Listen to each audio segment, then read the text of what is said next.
When the zombie virus suddenly spread across the entire world, all children born after the outbreak carried the virus. Only one boy survived and remained healthy. But when zombies attack the house he relies on to survive, the boy must face danger bravely and search for hope in order to live. The film begins in a remote place, where Marco and his father depend on each other to survive in a distant forest, far away from the noise of the world. They live by hunting. From a young age, Marco learned from his father how to disassemble and reassemble weapons. His father was a quiet man. Every day, in addition to hunting, he set traps around their home.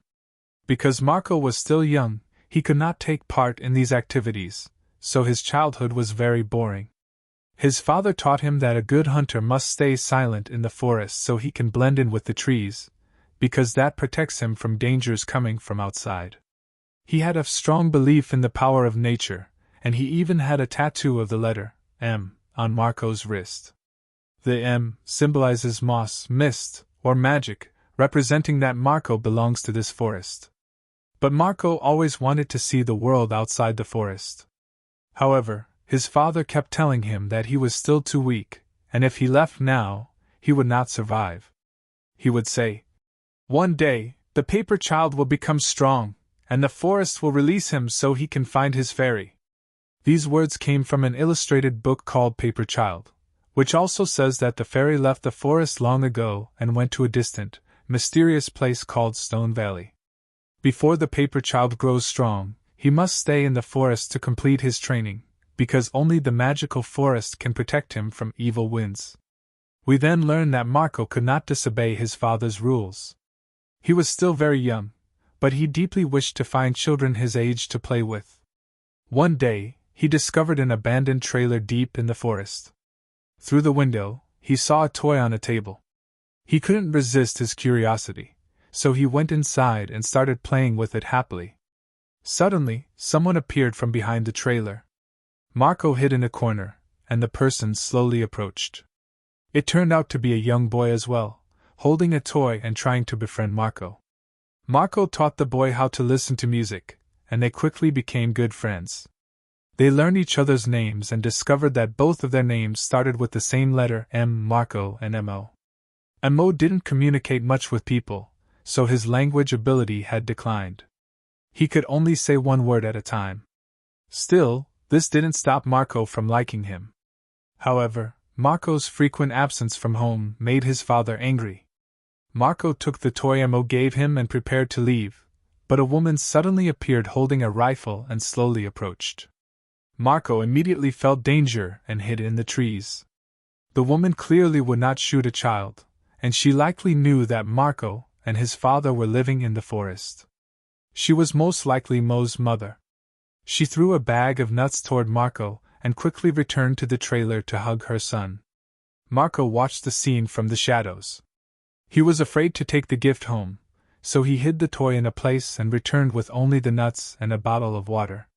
When he returned, his father was extremely angry. He asked where he had gone alone, why he didn't bring water from the river, and where he had been. Marco trembled with fear, and the nuts fell from his pocket. His father assumed he had been collecting nuts, so he didn't continue questioning him. Marco couldn't stop thinking about the hug he had seen between Mo and his mother, so he tried to imitate it and stepped forward to hug his father. But his father pushed him away angrily and went back to chopping wood. At night, Marco opened the picture book and quietly drew his new friend inside it. The next day, he took the opportunity to bring the toy with him while fetching water and went to play with Mo again. Mo's mother gave him a different kind of affection, warmth unlike his father's strict love. In reality, there was a photo of a woman in his father's workshop. One day, Marco gathered his courage and asked about her, but his father did not answer. That night, the father went and sat alone deep in the forest, possibly thinking about his wife after his son's question. The next day, the father and son went hunting as usual. Suddenly, they heard an explosion nearby. As soon as the father heard it, he told Marco to go home immediately, and then went to investigate, carrying his rifle. But Marco didn't obey. He circled the area and hid in the trees to watch. There he saw Mo's mother covered in blood, holding her arm, while 2 or 3 bodies lay on the ground. The father approached Mo's mother holding his gun, and without hesitation he shot her in the head. Marco was completely shocked and immediately ran back to the house. He lay on his bed, his mind overwhelmed and unable to process what had just happened. His father eventually returned, muttering incomprehensible words repeatedly while carelessly throwing things around him. Marco put on his headphones and turned the volume all the way up, not wanting to hear his father's voice that was driving him crazy, those unclear, mixed-up words and the sound of objects crashing. Even so, the noises kept reaching his ears. Marco curled up, hoping his father would fall asleep. Then he quietly slipped out of bed, opened the closet that his father always kept locked, and took out the tablet inside. He remembered that whenever his father was angry, he would use that device to watch something. Marco found a video of himself with his father and a woman playing on the grass. The woman's belly was round, indicating that they were expecting a child. After that, the image became unclear, and the woman appeared worried, calling Marco's name through the screen. The woman in the video was named Irina, Marco's mother. At that moment, he realized the truth. He then tied his sleeping father to a metal pipe and gathered his belongings. Before dawn, he left the house alone. Marco went to the trailer to find Mo and quickly packed several cans into his bag. Mo kept asking where his mother was, and Marco lied, saying she had gone hunting. Then he grabbed Mo's hand, and they ran together, but Mo stopped in the middle of the road and refused to go any further. Meanwhile, the father woke up and discovered Marco was gone. He broke free from the metal restraints and noticed that all the guns and the picture book were missing from the closet. He took his hunting rifle and followed the footprints until he reached the trailer, but Marco and Mo had already left. Only a picture of Mo and his mother remained on the table. The father searched everywhere with growing anxiety while the 2 boys continued their journey. Along the way, they encountered a stranger on the road, so they hid in the trees and escaped. Near the edge of the forest, they found an abandoned car and quickly got inside, locking the door behind them. Seconds later, a group of zombies surrounded the car and began violently banging on the windows. Mo was terrified by the noise, while Marco could do nothing but cover his ears. Unexpectedly, after a short time, all the zombies collapsed to the ground and were unable to get back up. The father forced the car door open, holding a blood-stained axe in his hand. He quickly pulled Marco out to check if he was injured. Fortunately, it was just a false alarm. He looked at Mo, then slammed the car door shut and dragged Marco away. Marco refused to move, so his father hid him behind a large tree, took his gun, and went back to save Mo. The father was an excellent marksman who never missed his target. As he moved, a zombie appeared behind him, and he shot it instantly. Another attacked from the side, but he quickly eliminated it as well. When he returned, the zombie in black had already been killed by a shot fired by Marco. The father gently patted his frightened son and told him that his friend was safe now, urging them to escape quickly. He noticed blood on his arm and face, and his expression changed in shock. He stepped back and tied himself near a tree, afraid he might lose control and turn into a monster. He later explained to Marco what had happened, saying that Mo had already been infected by the zombies and was about to transform, which is why he had to deal with her himself. In the end, Marco believed him and forgave him. The father wanted to hug his son one last time, but he felt he was close to losing his humanity. So he pushed Marco away and urged him to leave quickly. Suddenly, he let out a terrifying sound as his body began to convulse and change, while Marco could only cry. Marco then left the forest holding Mo's hand, while gunshots echoed behind them. At that moment, Marco realized he had lost his father forever that day, and with him, his shield of protection. The Paper Child story had originally been a fictional tale created during the end of the world, a comforting fantasy made by his father. But now, even the magical forest was losing its power, and the Paper Child had to become strong. In the end, Marco and Mo set off together once again. Fortunately, they still had each other, and in a world like this, that was enough to ease their loneliness. After a short time, the two of them finally reached the edge of the forest. A new and unknown adventure was waiting ahead of them. The boys continued along the tracks and moved forward, where they met a man listening to the radio. The uncle spoke awkwardly and told them that he could have gone with them, but he had small children at home and couldn't leave them. He pointed them toward a nearby cage where they could go and greet them. Inside were a few small zombies that were originally his family members. The uncle couldn't bear to abandon his infected family, so he kept them locked up. He brought out some food to treat Marco and Emo kindly, then watched them as they left. But that peaceful moment didn't last long. While the two were looking for a place to spend the night, they discovered a large group of zombies. Fortunately, they were trapped inside a train carriage and couldn't get out.